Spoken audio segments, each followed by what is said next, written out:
Hello friends, Kurt Berglund here with a inside pitch introduction and some early observations about the game as I am learning it. And I'm going to talk about how I'm going to be using the inside pitch sim on my channel going forward and what you can expect with that sim. Don't forget to subscribe to my channel. We have Monday book reviews. Every Monday I review a baseball book at 10 a.m. And the last several Tuesdays, and looks like going forward, it's been pretty popular. Kurt Berglund's Baseball Strategy Stumpers, where I take a baseball strategy and look at the data and ask for your opinion about some potential real-life baseball situations that we go over, and of course lots of baseball sims, lots of action on the tabletop. So what we're going to do in this video is to look at very quickly the elements of the inside pitch simulation, briefly how it works, and then I'm going to make some comments about my early learning of the game, and we'll talk about how we're going to be using the game going forward. If you order Inside Pitch, what I did was I ordered the basic introductory materials, and what that includes is the version 3 rule book, which is on, I believe, 8.5 by 11 paper. This is what it looks like. It is about, well, it's exactly 22 pages long. There are pages for notes that are blank in the back, and there is a very handy list in the back that you can see I've made some notes on about reminders for gameplay. And this page is pretty much out with me every time I use Inside Pitch. The sim, what I had read is that it's basically chartless, and I don't think that's true. There are 2 pages of laminated pages of charts, and in my early going, and I've played 17 games of Inside Pitch as of today, I still find myself referring to this on a regular basis. So maybe it becomes chartless, maybe it becomes something that folks memorize, but I'm relying on this a fair amount, but it's not very many charts. They are printed in pretty small font. I will say that for my 50-something eyes, they do take some getting used to. There is a rare play chart that you will need to refer to on occasion. There is a baseball field that you can use for keeping score and for some base runner advancement reminders. This is for keeping score as well. Then there are the dice. The dice for Inside Pitch are 4 separate dice. There are a red, white, and blue D6. The blue is not used every time, and there is a green D20. You're rolling on most occasions. You're going to be rolling the red and white D6 and the green D20 on the vast majority of your rolls if you choose to purchase this game. The cards look like this. This is a sample hitter's card. This was included with my game. The game is advertised as having the 2008 World Series teams. They also included in my box. I don't know if this is regular or it's very possible I'm just special. My mom always said so. I also got the 2013 World Series team, so I got 4 teams in my box. This is a batter's card. That's what it looks like. You can see that it is organized in 6x6 fashion, 6 columns across, and 6 columns down and 6 rows across. There are some stats at the bottom of the card that you can see, and some information about the player at the top of the card as well. We're going to go over all of that in more detail. This is what a pitcher's card looks like in Inside Pitch. Not every pitcher has a hitter's card, but your rotation starters do, and some of your long relievers do. Set up the same way. So as you can imagine, what will happen here is that the D6s are used to place the roll on the pitcher's card first, and then there is a good chance, that the batter's card comes into play after that, as well as the D20. But play starts with the pitcher's card. For every team in Inside Pitch, there is also a ballpark card. The ballpark card is referred to a few times on average each game, depending upon what your roles on the pitcher card turn out to be. All right, so these are the elements. You have the one page of laminated charts, you have the one rare play chart, both sides, and you have the player cards. For the most part, that's it. The instruction book is a 22-page read, and it is not quick.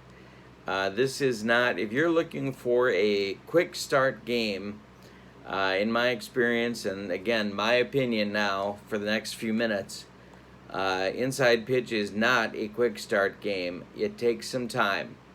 One thing that I did do was spend a fair amount of time watching videos on YouTube to see how gameplay really worked, because I couldn't tell, frankly, from the instruction book.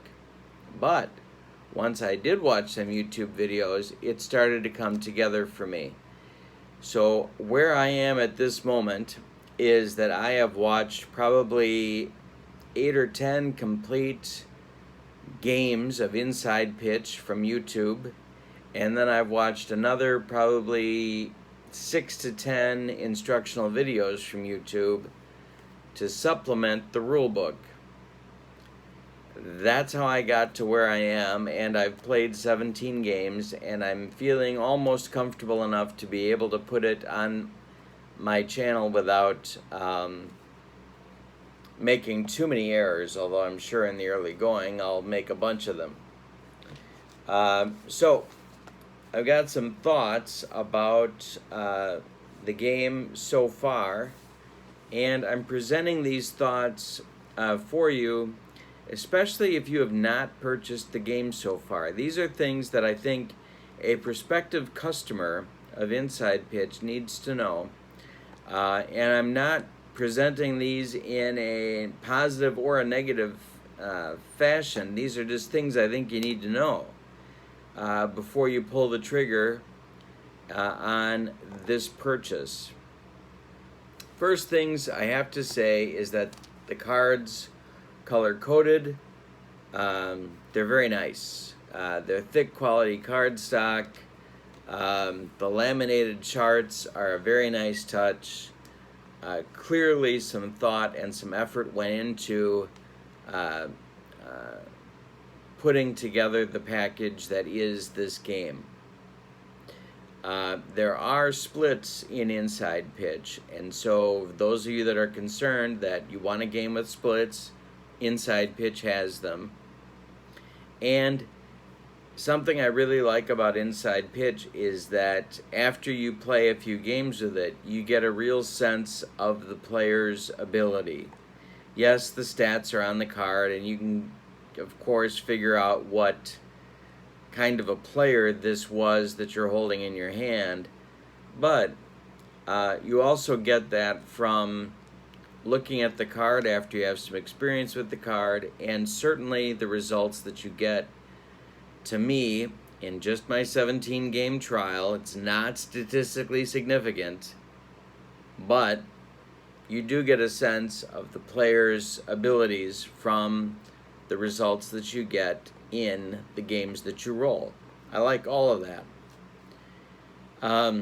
Also, I need to say that the game was shipped very, very quickly, arrived at my door, and ready to go. So, response time from the folks at Inside Pitch was very, very fast.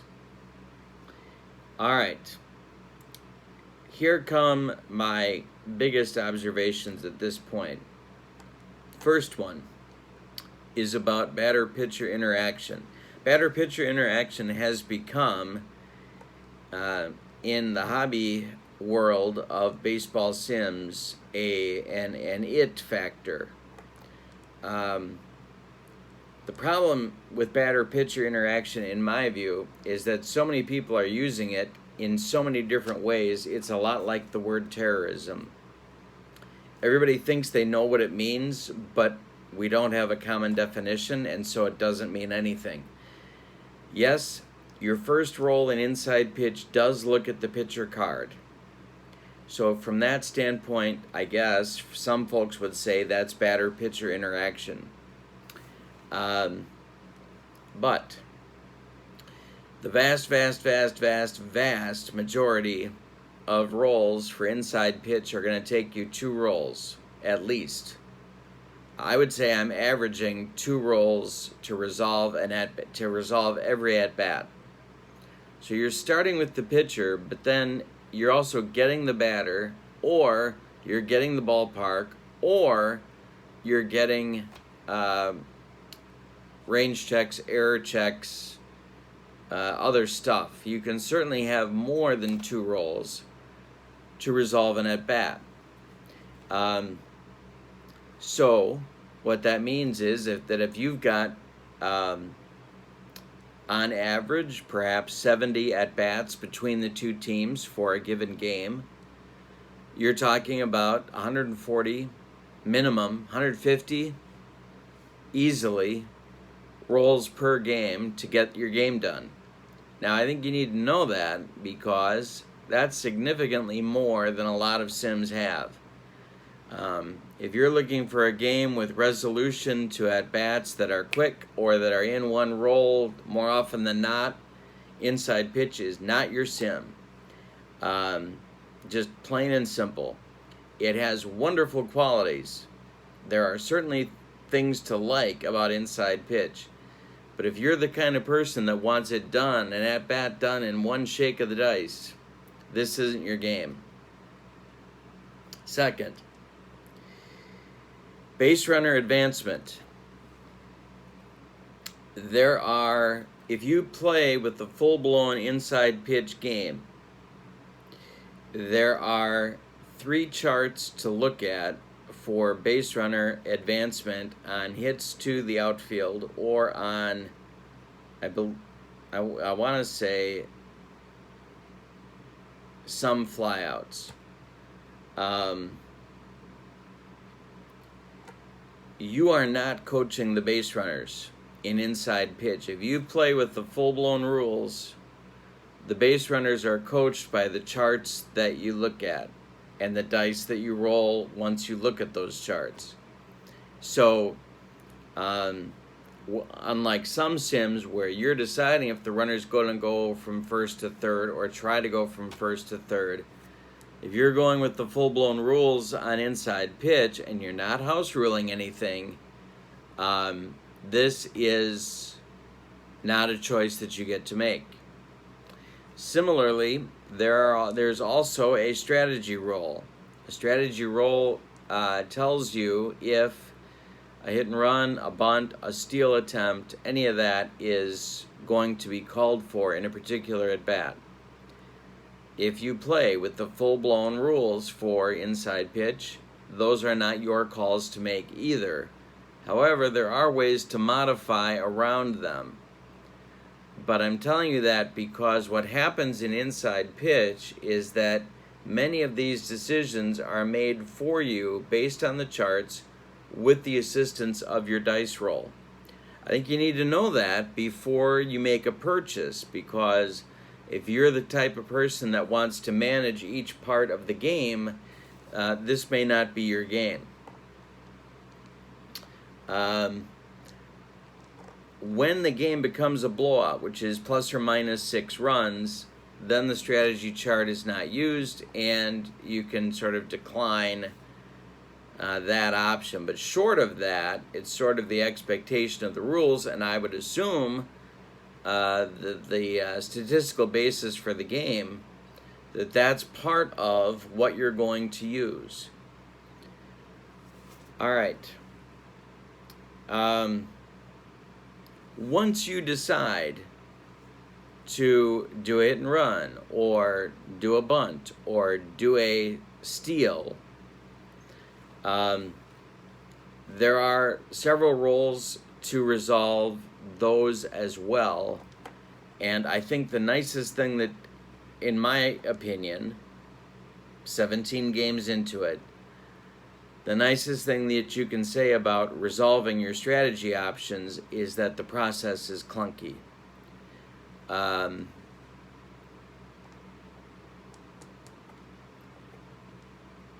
Yeah, I can't really.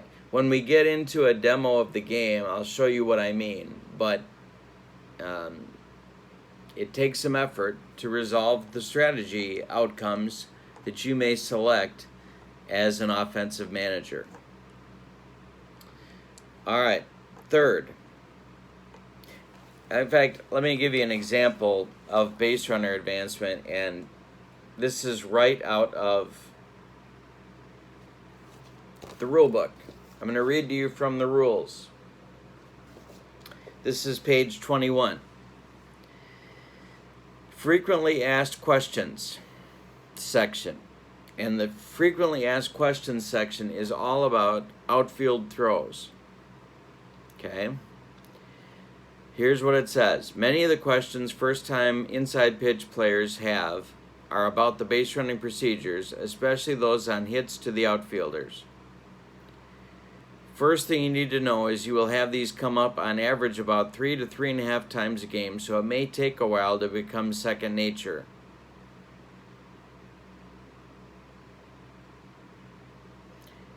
And then he talks about it. And then he says a lot of things can happen from this one role and can make it an exciting part of the game.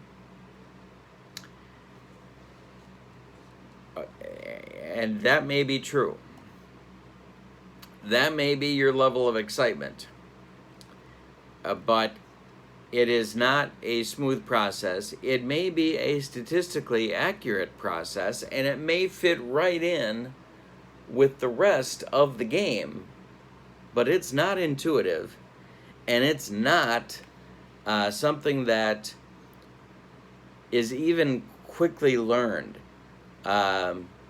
So, again, the game has virtues, but if you're looking for something that's smooth in base runner advancement, on hits especially, when your FAQ starts with this and uses the words, the first thing you need to know is you will have these come up on average about 3 to 3.5 times a game, so it may take a while to become second nature. That's almost the kiss of death. But it is honest, and I appreciate honesty in my sim instructional manuals.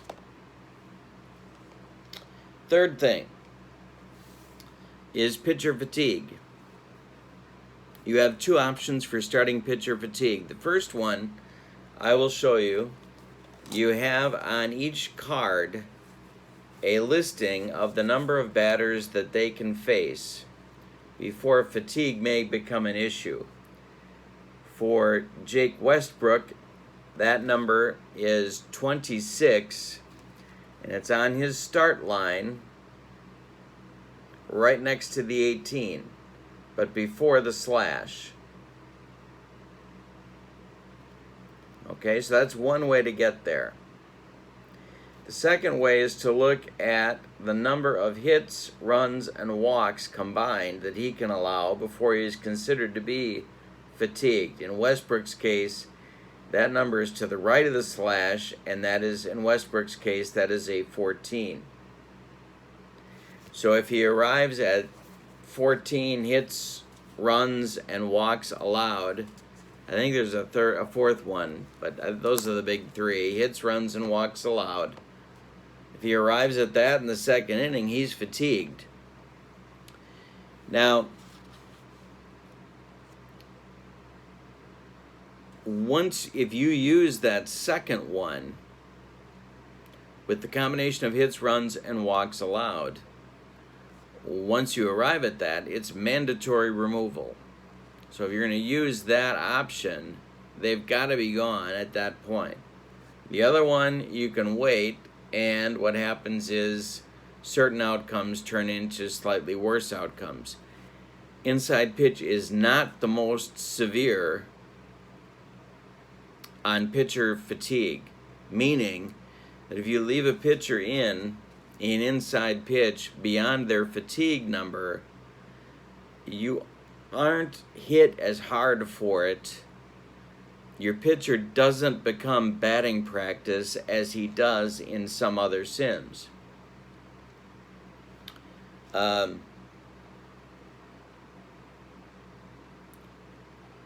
would put it,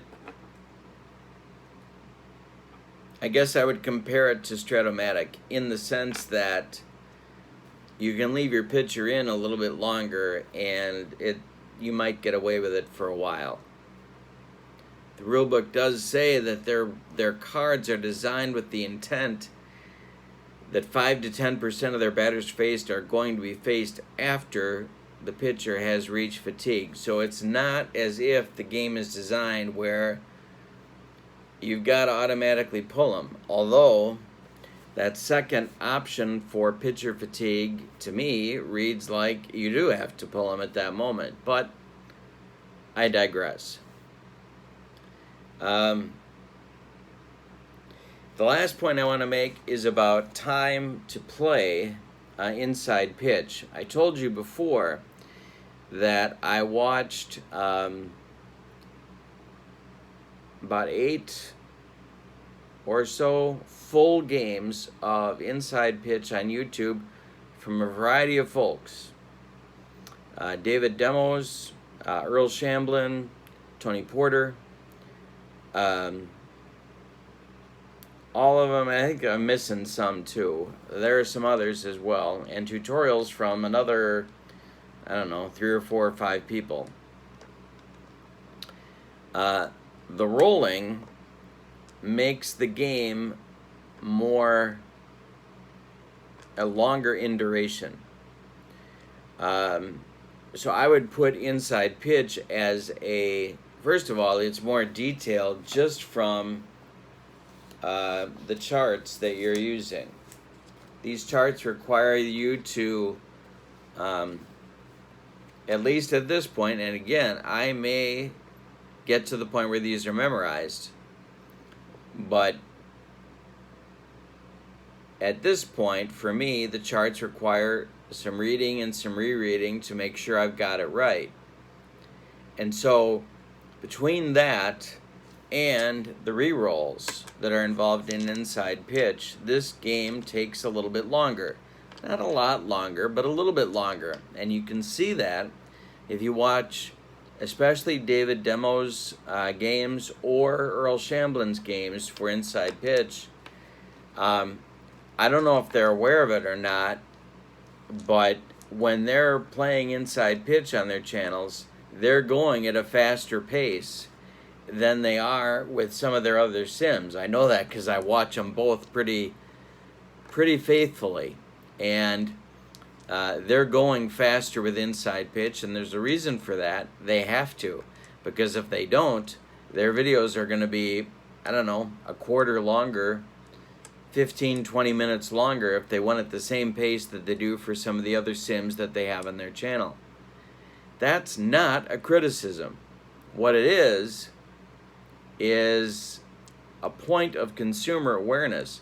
That if you're going to buy Inside Pitch, you have to realize that, at least in the early going, and I think pretty much for the long haul, simply because of the rolling that you're going to be doing, you've got to be ready for game times that are a little bit longer than they are for other sims, and much longer than for some sims. I mean, if you're going to compare Inside Pitch to certainly Strat Basic or Appa Basic, you're going to be there a considerably longer amount of time. Nobody's telling you this stuff, and I think that that's why I feel strongly not only about this video, but about the demo videos that I have coming up, so that you get a sense. And that's really been a theme of the demo videos that I've done all along. If you look at the demos on my channel, and I've got a playlist full of them, I'm trying to give you information so that you're able to make a decision for yourself about whether or not this game is a good fit for you. Now, everybody's got a game that's a good fit for them. Everybody has games that are not a good fit for them. That doesn't mean that they are good or bad inherently. We're all different. It's a big hobby, and it's a big tent under which we all fit. But I want you to be an informed consumer so that you know what you're buying before you buy it and then say, uh-oh, I made a mistake. The benefits for Inside Pitch are clearly in the granularity aspect. There is detail in this game, and the game reflects individual abilities of the players that are broken down. Now, I don't know, I'm not privy to whether or not the ratings are accurate for this particular sim. I have no idea, and it would take an awfully long time to test it to see if they were. But for every defender, there are at least 2, and sometimes as many as 4, separate numerical ratings to try and capture their ability on defense. On offense, there are walk and strikeout breakdowns, lefty-righty splits. There's power breakdowns. There's different proficiency for batters depending upon just their ability to get on base, walks, hits, hit by pitch, based on the interaction that they have with the pitcher. All of those things are very, very positive. The demos that I'm going to do for Inside Pitch in the upcoming weeks are going to show you how the game works, and I'm going to talk about the things that I had to learn as I got into Inside Pitch and the things that I'm still learning, the mistakes that I'm still making as a newcomer to the game. But I do like the game, and I will be using the game on my channel. If you don't see a game on my channel, that's because either there's a problem with it that I'm identifying and I'm not talking about, you just aren't seeing it, or number 2, if you don't see a game on my channel, it doesn't translate well to an online system, to a YouTube video. It's one of those 2 things. I think Inside Pitch does, and I'm going to be using it on my channel. The demos that I'm going to show you in the weeks to come are going to show you all of the things that I talked about, gameplay, but also the learning curve, and I hope that that's helpful for you as a potential consumer of the game.